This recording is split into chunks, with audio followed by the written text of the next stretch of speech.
مساء الخير.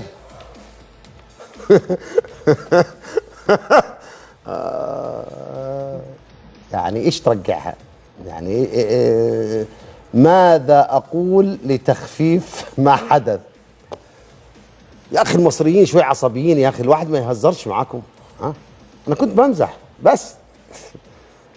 يعني بعدين يا اخي نمزح معاكم ثلاثة؟ يا ساتر يا ساتر.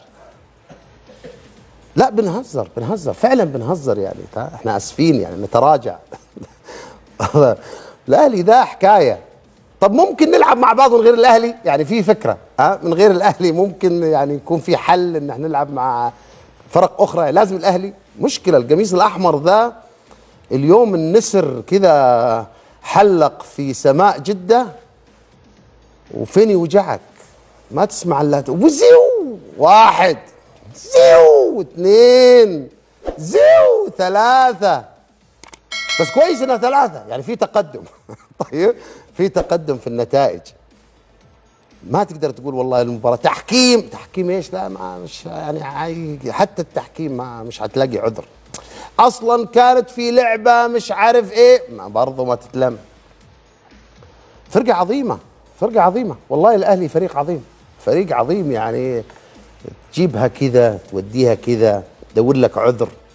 فرقة فارقة.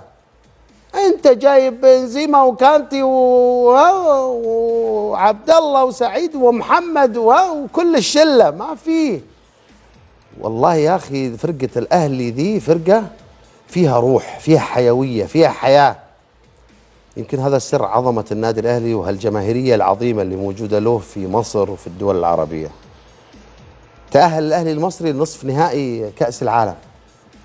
حدث كان الكل يتوقع انه لا احنا يعني المستضيف الاتحاد راح يروح لدور نصف النهائي. لا على فكرة الاتحاد كان كعبه عالي على الاهلي وعنده نتائج تاريخية احسن من الاهلي. اليوم جاء الاهلي سدد كل الفواتير، قال لك تعال انت حسابك كام؟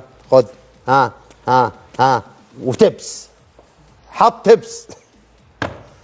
السؤال اللي يطرح نفسه ليش الاهلي سوى كل هذا؟